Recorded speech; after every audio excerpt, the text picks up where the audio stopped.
For today's vlog mga mix no, so ito na naman flex ko yung una kong video dyan mga mix no, yung pag layout namin sa bahay at ito, so porsentuhan ng laban dito mga mix. Una 40% lang, medyo nalugi ako doon, hindi pa kasama yung hukay at pangalawa ay 45% na kami dyan mga mix. So medyo nakabawi-bawi na. Ang labas ng materialis ay nasa 100,000 mahigit na. So may libor ako dyan. Ipaglagay natin na 45,000 din mga migs. Pero hindi pa siya finish at walang flooring.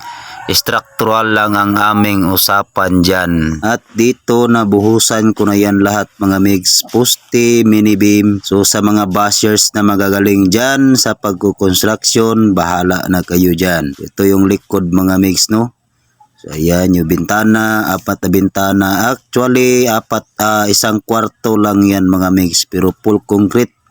So napakataas ng tambak dyan sa flooring niya mga mix no. So dito naman mga mix, binaklas na namin yung mga forma at may mga bakal na tubular na yan mga mix. So ayan no. So ang sistema dito mga mix ay 45% pa rin. So at dito mga mix, hindi ko na nakuha na ng video yung iba.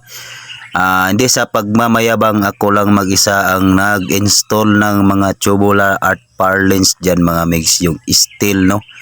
So magaling tayo sa pagwi-welding. Ito yung sa loob mga mix no. So napakalinis ng paggawa, wala masyadong bakal. Ito yung taas, ayan mga mix no. Ayan, medyo malinis paggawa mga mix. Wala masyadong butas at malinis ang pagkalagay.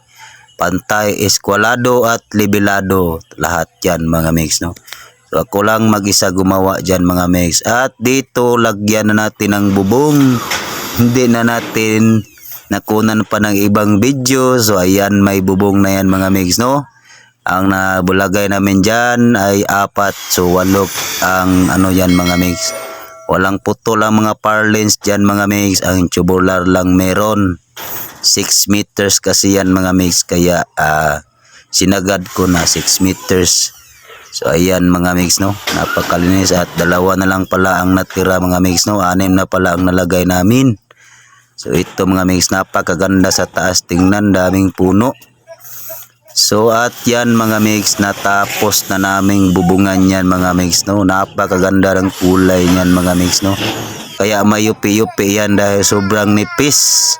0.3 mm lang ang nabili ng may-ari, pero bahala na kasi siya naman yung may ano talaga sa bahay niya mga mix no. So ayan, natapos na at una na akong bababa dyan. Naghahanap ako ng babaan dyan.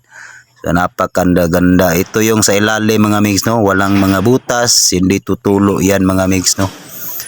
So at ito yung sa harap at sa likod at gilid. Tingnan nyo, pantay yan mga mix. Ito yung harap. Napakalinis ng gawa natin mga mix no. So yan lang mga mix at maraming salamat. Huwag nyong kalimutang mag-follow sa aking Facebook page. Mag-subscribe sa aking YouTube channel. Bye bye!